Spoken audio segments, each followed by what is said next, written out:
नमस्ते बच्चों। आज की क्लास में आपका सबका बहुत बहुत स्वागत है।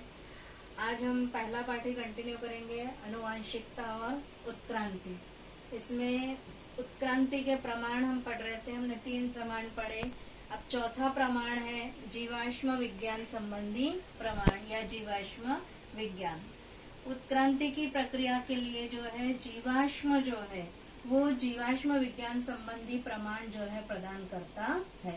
तो इसके लिए हमको सबसे पहले जीवाश्म क्या है ये जान लेना आवश्यक है। जीवाश्म मतलब क्या?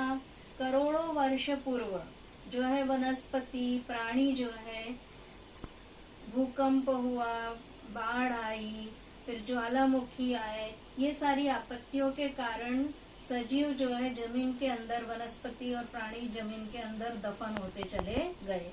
कालांतर में उनके ऊपर मिट्टी की परतें जमा होती चली गई और पूरे सूख गए, उसका पानी जो है पूरा निकल गया और सजीवों के अवशेष जो है या चिन्ह जो है जमीन के अंदर सुरक्षित है।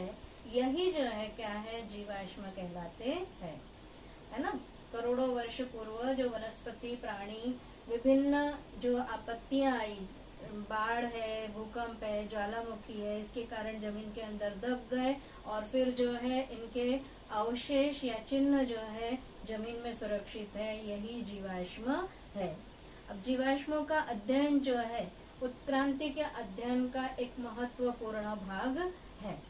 इसको हम अगर चित्र में देखेंगे तो जो है ये दिखेगा कि हमें सबसे नीचे के स्तर पर कौन से जो है सजीवों के जीवाश्म दिखाई दिए, फिर कौन से ऐसे जो है जीवाश्मों के प्रमाण दिखाई दिए। हम चित्र में देखते हैं। यहाँ पर बच्चों दिखाई दे रहा है, जमीन के स्तर दिखाई दे रहे हैं, भूस्तर रचना दिखाई दे रही है, इसमें जीवाश्म दिखाई दे रहे हैं। सबसे नीचे जो है देखिए असमपृष्ठ रज्जु प्राणी, मतलब जिनमें रीढ़ की हड्डी नहीं पाई जाती, ऐसे प्राणियों के जीवाश्म दिखाई दे रहे हैं। समुद्र में जो स्टार फिश है, घोंगा है, ये सब दिखाई दे रहे हैं। इसके ऊपर जो है मत्स्य वर्ग के प्राणी दिखाई दे रहे हैं। फिर उसके ऊपर जो है उभयचर वर्ग के प्राणी और सरीसृप वर्ग के प्राणी दिखाई दे रहे हैं। ये पुराजीव महाकल्प युग में जो है ये जीवाश्म दिखाई देते हैं। अब यहाँ पर दिखाई दे रहा है कि असमपृष्ठ रज्जु से धीरे धीरे प्राणियों का विकास होता चला गया। फिर उसके ऊपर मध्यजीव महाकल्प युग में जो है सरीसृप वर्ग के प्राणी दिखाई दिए, डायनासोर दिखाई दिया, सांप। ये सरीसृप मतलब रेंगने वाले, जो जमीन पर रेंगने वाले प्राणी होते हैं वो सरीसृप वर्ग के प्राणी होते हैं। ये प्राणी के जीवाश्म दिखाई दिए। फिर उसके बाद नूतन जीव महाकल्प युग में जो है पक्षी वर्ग और स्तनधारी वर्ग के प्राणी दिखाई दिए। चिड़िया, कौआ, ये पक्षी वर्ग के हैं। स्तनधारी वर्ग में मनुष्य है, खरगोश है, चूहा है, बिल्ली है, ये सब जो है प्राणियों के जीवाश्म दिखाई दिए।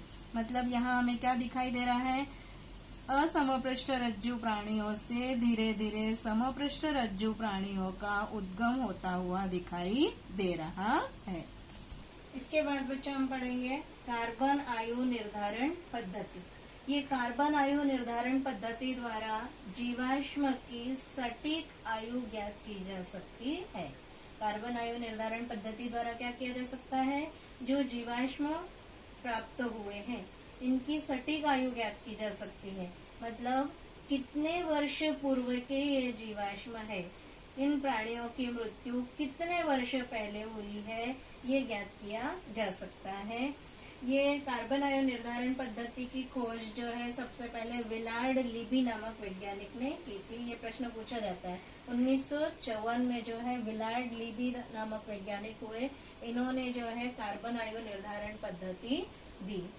इसमें जो है उन्होंने कार्बन परमाणु द्रव्यमान 14 के किरणोत्सारी क्षय पर आधारित ये पद्धति है। इसके लिए उन्होंने 1960 में जो है इनको नोबेल पुरस्कार भी प्राप्त हुआ। अब ये कार्बन आयु निर्धारण पद्धति वास्तव में क्या है हम देखेंगे। अब जब प्राणी या वनस्पति मरते हैं तब जो है प्रत्येक प्राणी और वनस्पति के शरीर में जो कार्बन 12 और कार्बन 14। कार्बन परमाणु द्रव्यमानांक 12 और कार्बन परमाणु द्रव्यमानांक 14। इसका अनुपात हमेशा स्थिर रहता है। तो जब प्राणी या वनस्पति जो है ये मरते हैं, तब इनका वायुमंडल से, मतलब जमीन से या वनस्पतियों से कार्बन का ग्रहण करना जो है रुक जाता है। उस समय इनके शरीर में जो है कार्बन 14 का कम होना एक प्रक्रिया लगातार चलती रहती है। ये कार्बन 14 जो है ये रेडियो सक्रिय तत्व है। ये जो है क्या है, रेडियो सक्रिय तत्व होने के कारण, रेडियो सक्रिय तत्व क्या होते हैं कि इनका धीरे धीरे क्षय होता ही जाता है ना। तो कार्बन 12 तो जो है उतना ही बना रहता है मृत्यु के बाद, लेकिन कार्बन 14 जो है इसका धीरे धीरे क्षय होने की प्रक्रिया लगातार चालू रहती है।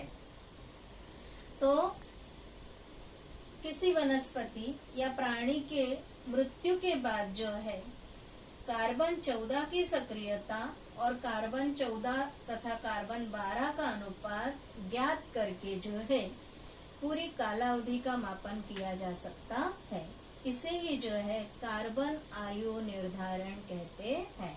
इस कार्बन आयु निर्धारण का उपयोग जो है पुरातन अवशेष जो है या पुराने लिखे हुए, जो कागज पे लिखे हुए भी जो है कागज रखे रहते हैं कि कितने पुराने, कितने पहले जो है लिखा हुआ, हस्तलिखित जो होते हैं, इनका भी जो है काल निर्धारण करने के लिए इस कार्बन आयु निर्धारण पद्धति का उपयोग किया जाता है।